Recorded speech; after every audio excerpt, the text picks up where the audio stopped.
Olá, seja muito bem-vindo, seja muito bem-vinda ao Portfólio Global. Aqui a gente fala sobre diversificação, as oportunidades que o mercado internacional oferece aos investidores brasileiros e os principais produtos que podem fazer você acelerar os seus retornos. E hoje é dia de Fed e é justamente sobre isso que a gente vai falar, quais os pontos principais da decisão do Comitê de Política Monetária do Banco Central americano, quais os impactos para os investimentos no exterior e como pensar os investimentos lá fora depois de confirmados os sinais do Fed. Eu sou Felipe Nascimento e comigo hoje está o Alan Gani. Vamos dar um alô aqui, uma boa noite, um bem-vindo ao Alan Gani. Tudo em ordem, Gani?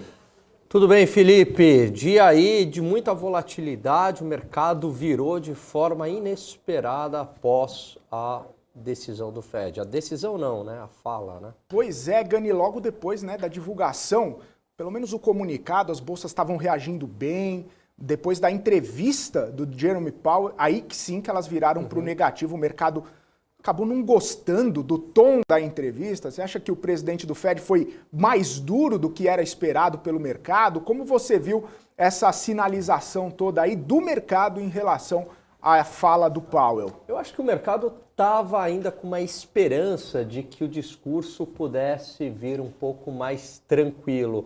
Eu acho que não mudou muita coisa, para falar a verdade. Ele disse que será um ajuste muito em breve, ali já em março, né? E aí o término também da compra de ativos, enfim. Então não vi nenhuma grande novidade. O que eu acho é que o mercado contava ainda com um certo tom dovish, né? Como o pessoal gosta de falar, dizendo que vamos avaliar melhores as condições. Talvez nesse discurso ele foi um pouco mais taxativo, né? E aí o mercado reagiu mal.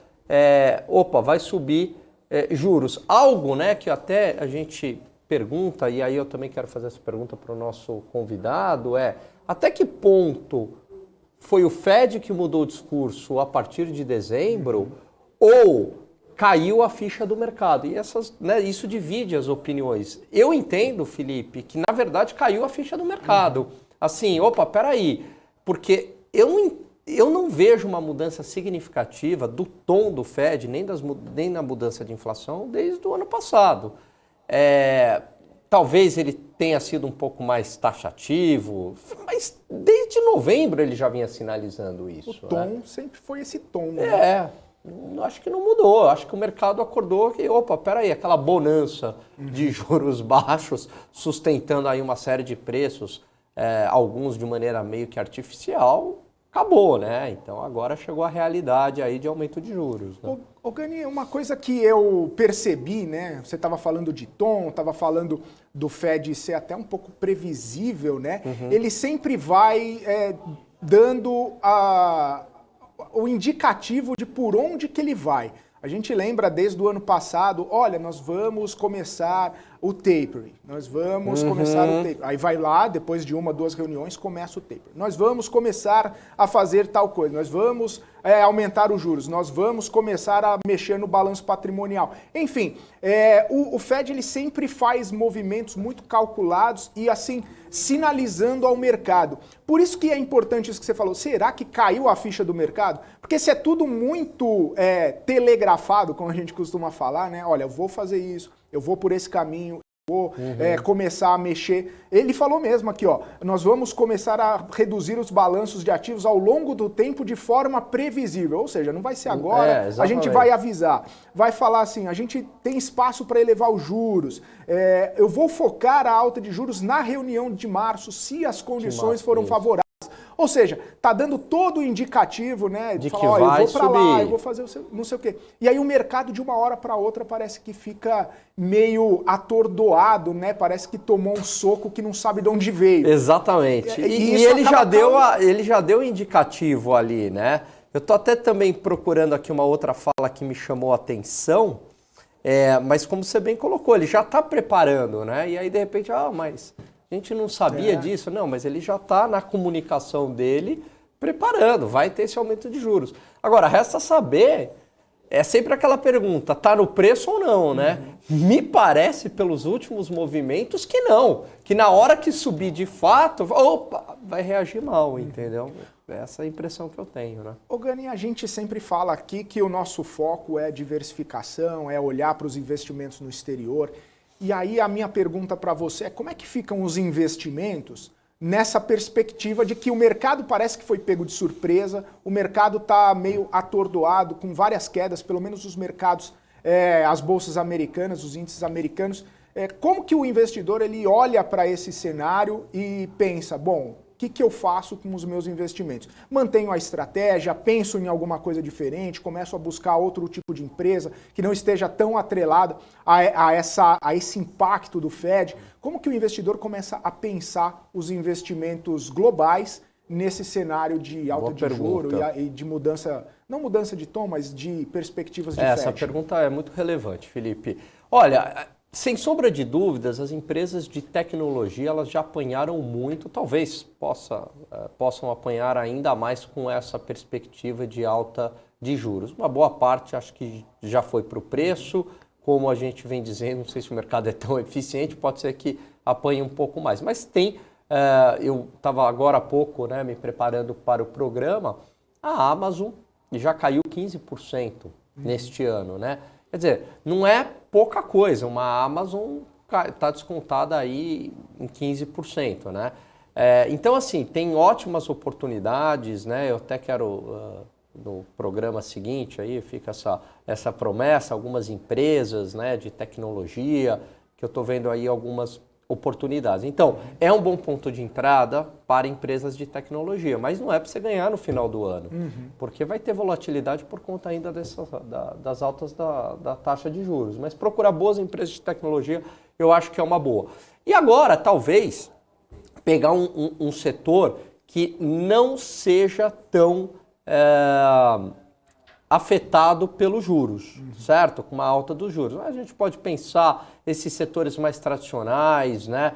Menos cíclicos, então uma indústria farmacêutica, por exemplo, não uma indústria farmacêutica que tenha essa pegada tecnológica, né? Mas uma indústria farmacêutica... Biotecnologia que a gente estava conversando outro dia. Isso. Não, uma coisa mais tradicional. Mais tradicional zona, né? Aí eu acho que é uma boa, porque não é tão correlacionado com taxa de juros, e a gente pode pensar também em bancos, os bancos tradicionais, porque tem essa dúvida, né? O cliente do banco, ele não é tão sensível à taxa de juros, então ele acaba pegando ali juros e o banco acaba ganhando mais na taxa, perde no volume, mas ganha mais na taxa, né? Então eu acho que bancos tradicionais também pode ser aí uma boa, né? Para dar uma balançada. Então eu dou uma diversificada com bancão, né? Com o setor financeiro, mas eu também busco empresas de tecnologia por estar baratas, né? Então, eu estou mirando lá a médio e longo prazo, porque estão muito descontadas, e aí os bancões mais para proteger essa carteira no curto prazo, né? Acho que poderia ser uma estratégia. Ou seja, assim como a gente sempre conversa nos investimentos aqui no Brasil, procurar empresas mais defensivas, que não sejam tão expostas a essa volatilidade, seja de juros, seja de inflação, seja da própria política, né, do país. Então, buscar investimentos mais defensivos seria uma boa ideia, principalmente nesse cenário aí que até o fim do ano não se sabe se vão ser 4, 5 ou 3, provavelmente uns 4 aumentos de juros, né? E aí chegando, se for 0,25, vai chegar a 1,25 mais ou menos o juro americano, né? Sim, exatamente. E eu acho que também, Felipe, um bom setor aí interessante seria o setor de petróleo, né? Esse eu também estou apostando, né? O setor de petróleo. Por quê? Porque o mundo vai crescer aí em torno de 4,5%, não é pouca coisa. Ah, mas o FMI revisou o crescimento de 4,9% para 4,5%. Mas, ok, mas continua crescendo 4,5%, China 4,9%, Estados Unidos 4%, Índia 8%. E o mundo é muito dependente ainda de petróleo, tem uma demanda reprimida por petróleo, o próprio relatório do Goldman, né, dizendo que o petróleo pode chegar a 100, eu vejo espaço sim para a alta do petróleo, tem demanda e ainda tem alguns problemas de oferta que podem ocorrer aí em relação às tensões geopolíticas entre Rússia e Ucrânia. Então eu vejo que o petróleo também é promissor e poderia fazer parte dessa carteira aí global, né? Boa. Ô Gani, tem uma pergunta aqui no nosso chat, antes da gente chamar o Ettore para entrar nessa questão também da sinalização lá do Fed. O Jamerson está perguntando o seguinte: boa noite, eu perguntei agora há pouco sobre como a decisão do Fed repercute também nos investimentos brasileiros.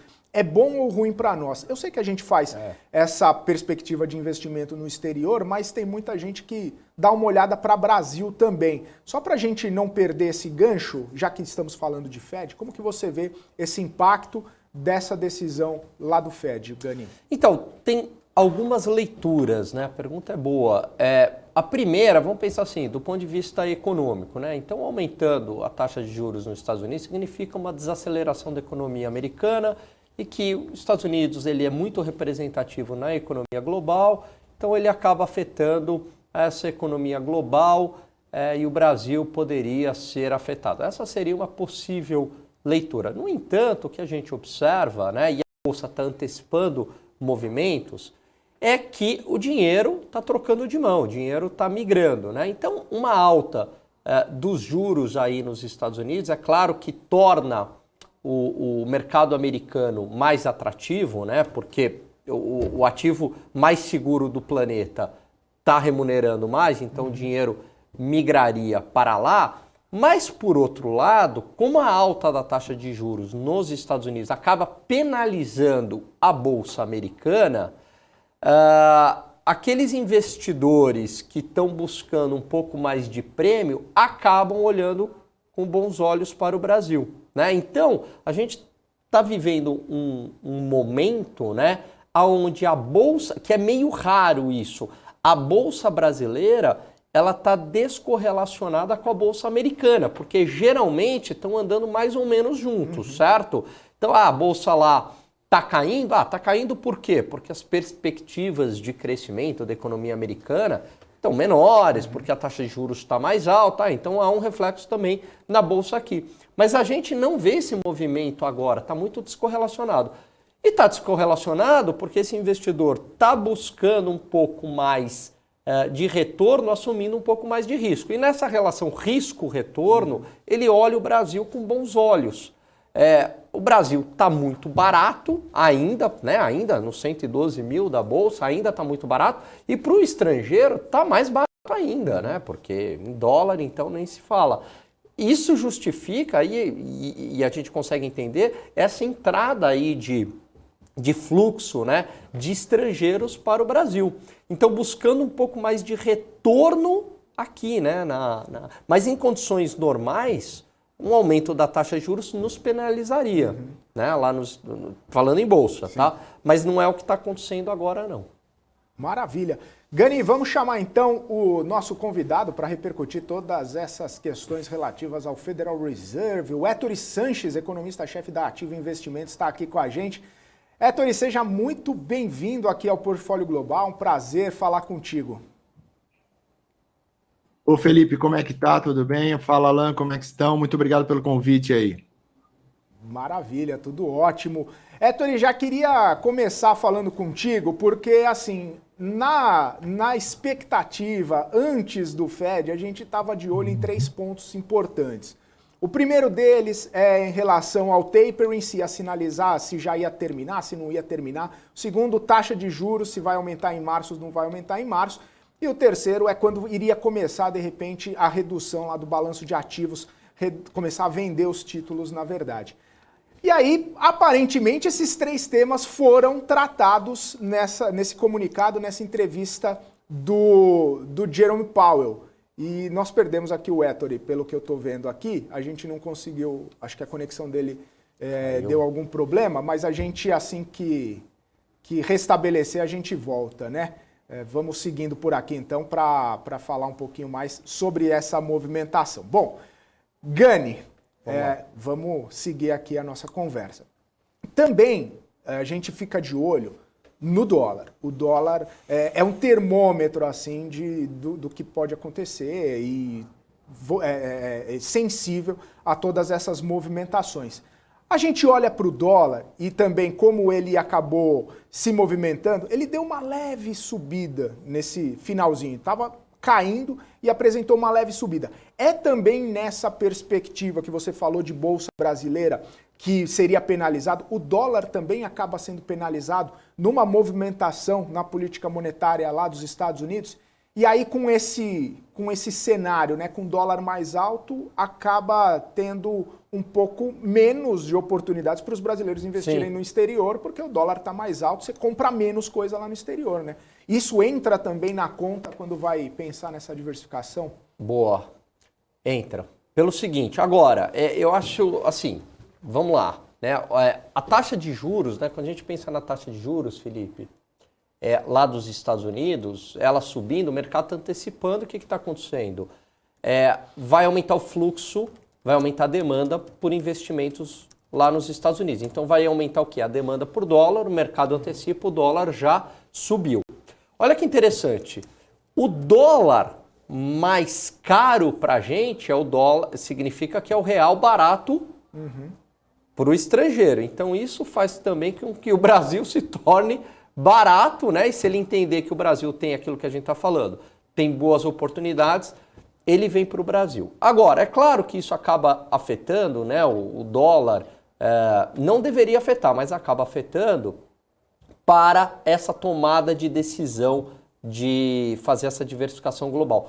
Por que eu estou querendo dizer isso? Porque eu insisto muito num ponto. O fato o preço do dólar não deveria ser um obstáculo para investir lá fora, porque o que você está buscando é diversificação global, você está buscando correlações. Então, tem que investir lá fora independentemente do preço do dólar, tá? Até porque a boa parte do teu retorno, ele não vai vir da valorização da moeda. Vou dar um exemplo. De 5 para 5,50, a gente está falando aí de quanto? Estamos falando de 5? 10%, certo? Então veja, mas é uma alta muito expressiva no câmbio, ir de 5 para 5,50. Estamos falando de 10%. Só que 10% é o que pode subir uma ação num determinado mês, né? Vamos pensar o seguinte, a Netflix caiu, se a gente pegar no último mês, 40%.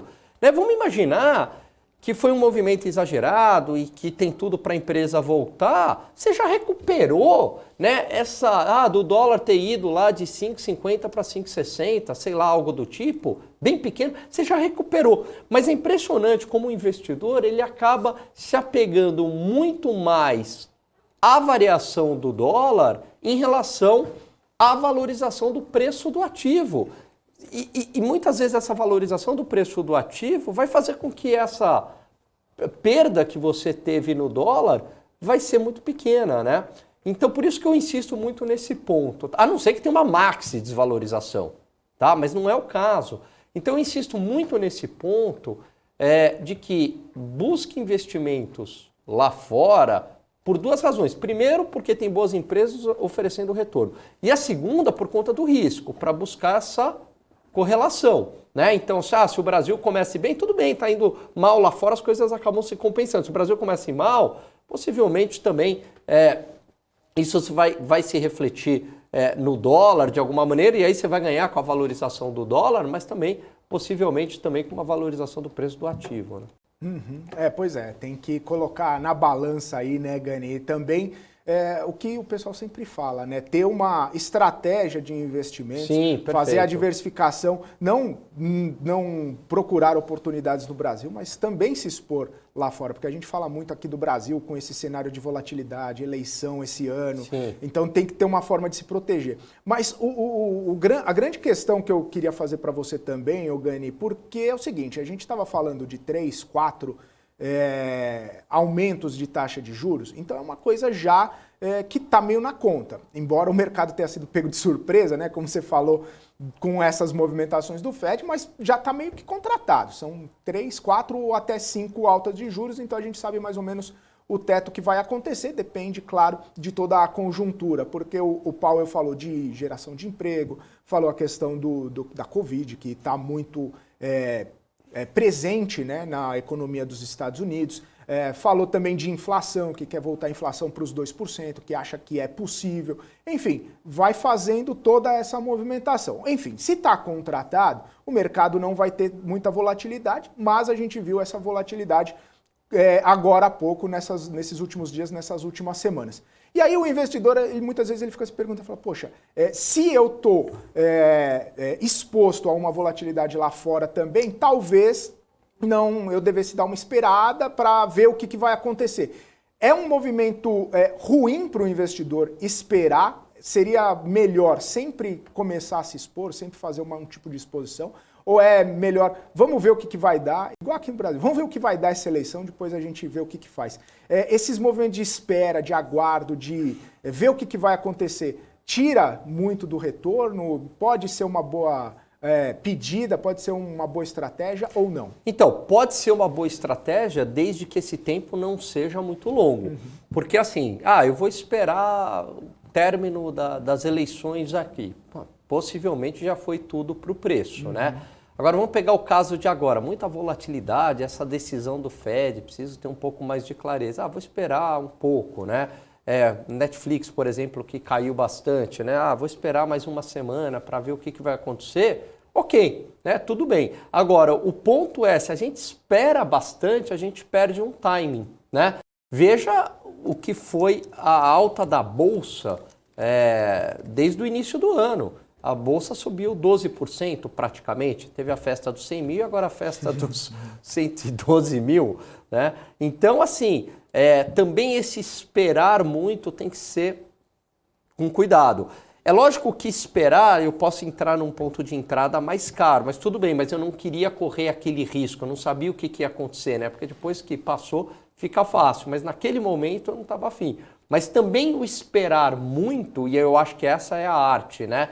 A gente pode ser que o trem tenha passado e a gente perdeu a oportunidade. Tudo é muito rápido, né? Então, por isso que é muito importante, eu acho que ficar atento, né? Acompanhar o mercado diariamente para entender, opa, peraí, agora eu acho que o cenário se consolidou e acabou essa volatilidade, é um bom ponto de entrada, né? Mas se eu esperar muito, essa consolidação, já foi. Aí já foi mesmo. Beleza, então, Gani, vamos chamar então o Ettore, já está novamente aqui com a gente, Ettore Sanches, economista-chefe da Ativa Investimentos. Bem-vindo mais uma vez, Ettore, prazer falar contigo, a gente não conseguiu falar da primeira vez, mas eu vou retomar a pergunta, porque basicamente é o seguinte, a gente no pré-Fed, naquele esquenta, na expectativa, a gente estava de olho em 3 temas muito importantes. O primeiro era sobre o tapering, quando que ia terminar, né, a compra dos ativos. O segundo era quando que ia começar a venda dos ativos, que também estava na expectativa dos investidores. E o terceiro, quando começaria a alta dos juros, né, esse início de elevação de taxa de juros. E aparentemente tudo isso foi tratado lá tanto no comunicado quanto na entrevista do Jerome Powell. E aí a minha pergunta para você veio mais duro esse comunicado? Veio mais dura a conversa do Powell com os jornalistas ali para poder fazer toda essa movimentação que a gente viu nas bolsas lá dos Estados Unidos, que estavam subindo, estavam numa expectativa boa e acabaram caindo? E também como que você vê esses 3 pontos aí na sua opinião? Vamos lá, obrigado, desculpa aí, acabou a luz aqui em casa, piscou a luz aí e acaba tudo, né? Vamos por partes aí. Primeiro, né? Eu estava acompanhando o debate de vocês a respeito do mercado. Olha, será que o mercado caiu a ficha do mercado e tudo mais?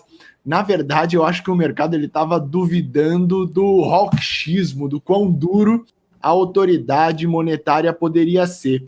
E aí ele ajustou a linguagem em novembro, como vocês pontuaram, veio uma ata em dezembro muito trazendo um debate muito intenso, com tom duro e tudo mais, e aí o mercado começou a migrar para a alta de juro em março, e agora ele vem consolidando essa alta de juro em março, falando de um corte, né, no balance sheet já aí, quem sabe em junho é a minha projeção, mas e aí o mercado acaba migrando para isso, né? Por que eu estou falando que o mercado acaba migrando para isso? Porque a hora que você... nós vamos fazer os cálculos. Eu estou aqui, né? Não vou falar pelo mercado, que eu não sou porta-voz do mercado, eu sou economista-chefe da Ativa. Vamos colocar aqui. Eu vou fazer minhas contas. O Fed ele tem um mandato dual, que é emprego e inflação. A gente olhava com pesos similares, né? A gente olhava para a expectativa de inflação e já tinha ido.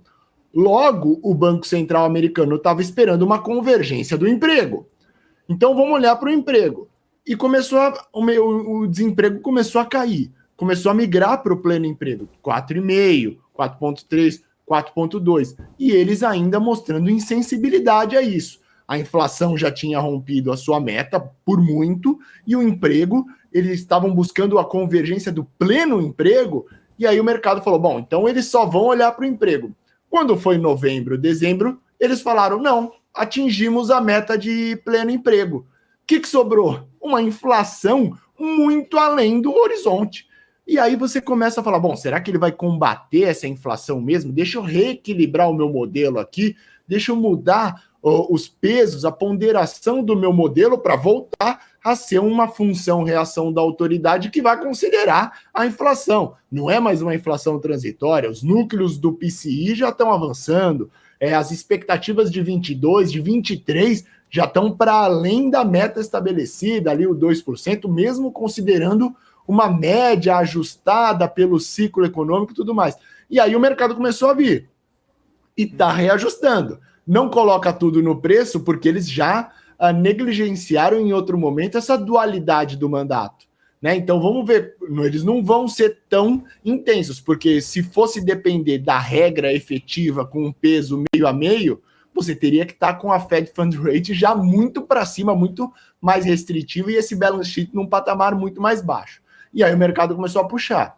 Aí agora consolidou a expectativa, inclusive o discurso da autoridade, que em março nós teremos a primeira elevação de juros. Aqui na Ativa nós temos 4 elevações de juros, todas ao ritmo de 25 pontos, até o intervalo de 1 com 1,25.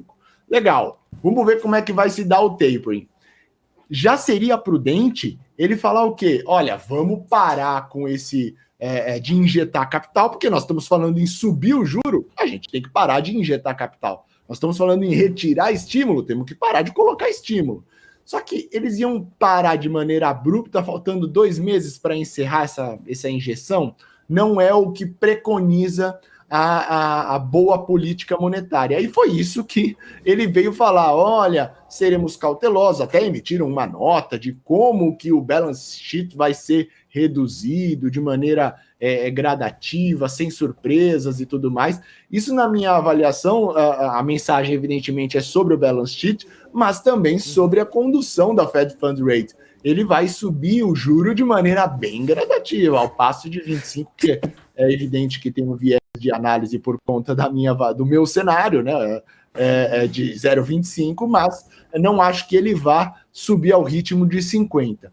E na primeira pergunta, na segunda pergunta da press conference, ele deu uma sinalização muito importante para a gente. Foi a sinalização de que nas próximas 2 ou 3 reuniões eles vão ter uma clareza maior com relação ao cenário de juro, ao cenário, à redução do balance sheet.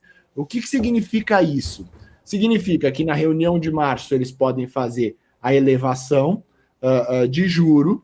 Na reunião de maio, e maio ainda está na mesa para cortar o balance sheet, eles podem fazer um anúncio, mas junho, essa redução ela deve começar a ocorrer de maneira relativamente rápida, pelo menos eu vou usar o termo relativamente, porque ele disse que vai ser de uma velocidade, ainda que previsível e gradativa, vai ser muito mais rápido do que a gente viu lá em 2018, quando o balance sheet era muito inferior do que esses 8 trilhões e meio de dólares. Em suma, o mercado começou a colocar no preço que ele vai ser pelo menos um pouco mais austero do que a economia, do que ele se mostrava anteriormente e o que a economia está pedindo, né? A hora que ele não é tão taxativo, e isso ele tentou sair de tudo quanto foi jeito, olha, não quero ser taxativo, não quero cravar nada, não quero firmar nada, eu prefiro deixar a data dependente. A hora que ele coloca a economia na mesa, você não consegue fugir, porque a inflação, a expectativa de inflação está muito forte e o desemprego está nas mínimas históricas. Então, a hora que você coloca isso, o mercado fala, bom, se ele for de fato data dependent, se ele for de fato olhar para os dados para tomar a decisão, ele vai ter que ser muito mais austero do que de fato esse está precificado no mercado. E aí você vê esse chacoalhão que a gente está vendo. Eu acho que eu consegui, já falei demais, né? Consegui sintetizar as 3 perguntas, imagino que tenha. Se não o fiz, por favor, me chame a atenção que eu retomo de onde deveria. Muito bom. Ô, Ettore, conseguiu sim. Deixa eu te fazer uma pergunta. Você disse que o mercado estava duvidando, né, do Fed, que ele seria aí mais duro. E aí, isso, quando veio lá um discurso mais duro, pelo menos na visão do mercado, a Bolsa reagiu mal, as taxas de juros se elevaram e tudo mais. Você acha que agora com isso, o mercado passou a acreditar, depois do dia de hoje, que o Fed vai ser mais duro e isso vai trazer menos volatilidade? O que eu quero dizer com isso? Que boa parte já foi para o preço no dia de hoje? Vamos lá, não acho que se trate de uma relação binária, né?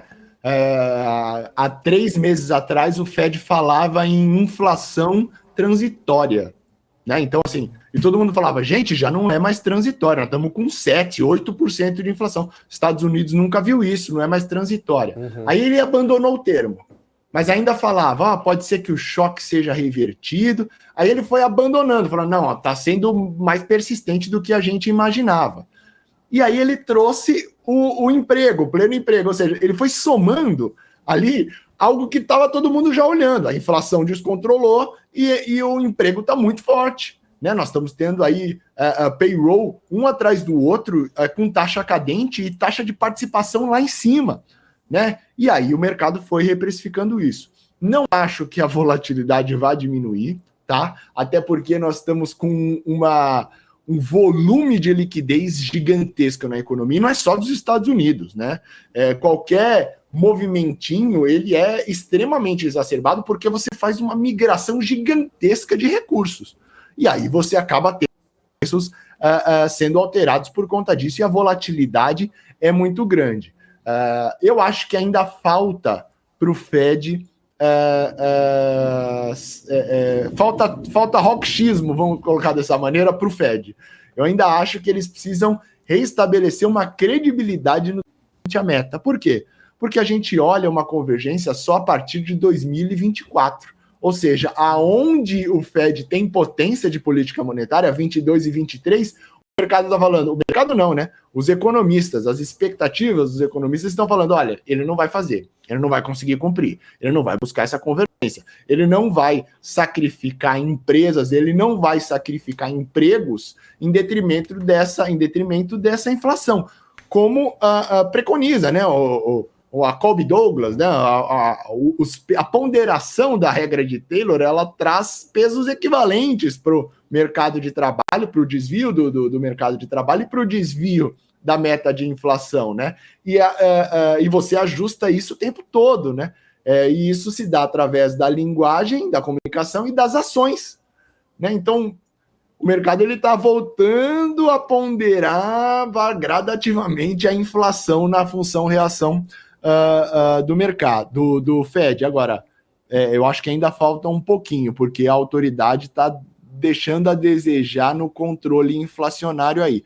Ettore, você está dizendo que o Fed deveria subir o juro para controlar o preço do petróleo, do cartel, de não sei o quê? Não estou dizendo isso. Choques de um mercado cartelizado, como o caso do petróleo, devem ser combatidos em sua esfera secundária, seu choque secundário. Eu estou falando do núcleo do PCI, né? O PCI tem um deflator. Você pega, que já é a cesta de consumo das famílias. Você pega esse deflator, pega um núcleo, ou seja, a estrutura da estrutura que de fato está crescendo. E isso está 3,6% nas expectativas para 2022. Para 2023 está em 2,3%. É uma inflação estruturalmente mais rígida, mais forte do que a autoridade tem em seu compromisso básico. Maravilha. O Héctor, e a gente tem visto, né, toda essa movimentação nas bolsas americanas, e a gente fala bastante de diversificação aqui, e fica de olho também os investidores acompanhando a temporada de resultados. E muitas empresas, né, que já soltaram os resultados trazem essa preocupação com inflação, trazem essa preocupação com os empregos, trazem todo esse cenário, né, econômico lá dos Estados Unidos com preocupação também e de olho nessas movimentações. A minha pergunta para você é justamente essa. Quando a gente vê um resultado que não agrada o investidor, existe essa oscilação no preço das ações, como a gente viu Netflix, como a gente viu outras companhias. E aí vem a decisão do Fed somar a esse cenário já de algum tipo de pé atrás, digamos assim. Como que o investidor ele pode monitorar essas questões, ele pode desviar dessas questões? Assim, na sua opinião, né? Como que leva em consideração esse cenário já muito movimentado? Tem o tradicional rotation, né?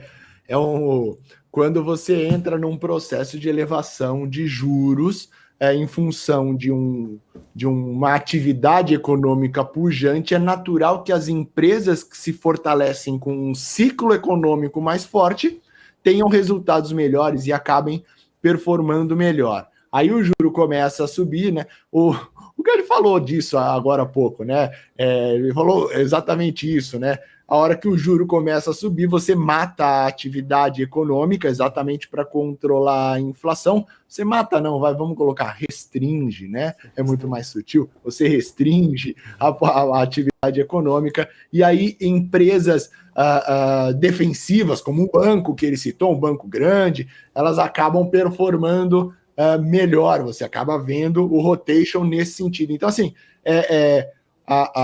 você não precisa sair da bolsa, né? O ponto é basicamente esse, né? É claro que você pode mudar a ponderação da sua cesta, né? Olha, entramos num momento que você vai ter um benchmark da economia com uma taxa maior, você vai ter uma Selic a 12 aqui no Brasil, você vai ter uma Fed Funds Rate a 1,25, você vai ter taxas melhores, você vai subir a sua barra para a expectativa de retorno, mas você faz esse rotation aí para defender sua carteira, até mesmo usando mecanismos aí de hedge para controle aí de riscos, ainda mais num mercado tão volátil, ainda mais sendo brasileiro, né? Você tá comprado passivamente em real aqui, é bom estar sempre protegido, né? Ô Héctor, no cenário de vocês, são 4 aumentos de 0,25, né? Então vocês estão prevendo, você está prevendo aí o que o Fed vai fazer. Agora a minha pergunta é o que o Fed deveria fazer? Quer dizer, se o Héctor fosse chairman lá do Fed, ele daria 0,25? Não daria. Primeiro que a gente não estaria discutindo isso agora, né? Nesse momento. Eu sou um cara que ele segue meta. Você me dá uma meta, eu vou atrás dessa meta, whatever it takes, né? Já usando um termo em inglês usado por grande banqueiro central lá fora. Você me dá uma meta, eu ia seguir. A gente não ia estar nesse patamar agora, eu já teria subido os juros anteriormente. Agora, o que o Banco Central deveria fazer, né? É uma questão normativa, né? Eu estou tentando adequar ali o positivo, né, do que ele vai fazer, né? Porque no final das contas esse é o grande desafio do Gravatinha, né? Projetar não o que o modelo está fazendo, mas botar dentro do modelo a cabeça de 11 membros do FONC que tomam decisão e tentar ouvir, falar, não, mas ele usou a palavra several, o que ele quer dizer com several? Será que são 7? Será que são 8? E aí isso vai criando debate, né? Eu acho que ele já tinha que ter sido muito mais austero do que eu fui no combate inflacionário, trabalhando com uma taxa de desemprego marginalmente maior, né? Até mesmo porque a gente está falando de uma injeção de liquidez gigantesca, a gente está falando não só a monetária, né? Você tem um fiscal muito pujante. nós tivemos cheques sendo distribuídos pelo correio durante essa pandemia. Héctor está dizendo que não deveria ser feito? Não estou dizendo nada disso. A pandemia foi algo sem precedentes, mas é uma injeção de dinheiro no bolso das pessoas. Muitos americanos não chegaram a nem ter uma queda na renda. Eles receberam cheque, né? Então, assim, foi um incremento de renda mediante a determinada situação. É natural você ver um movimento estrutural da inflação puxado também pela demanda, não apenas pelo descompasso de oferta que o Jerome Powell faz questão de pontuar, né? Então, assim, o que ele deveria? Eu acho que sim, deveria ser mais austero, pelo menos na linguagem, aí, na comunicação, na velocidade de redução desse balance sheet, sem, evidentemente, gerar gargalos, né? Aliás, eu acho que a gente está muito longe de colapsos de liquidez, né?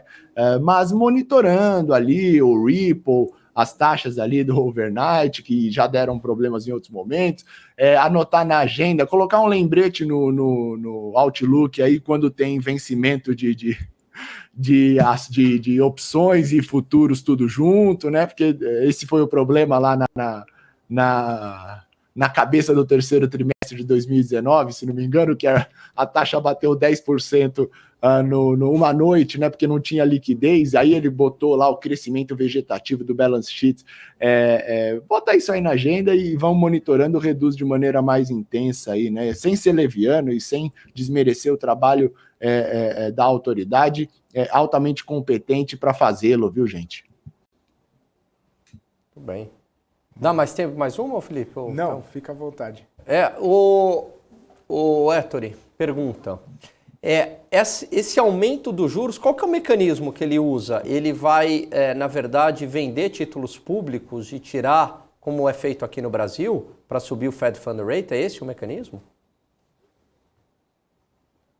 Não, você está falando de controle da Fed Fund Rate? Ele vai fazer esse... Vai ser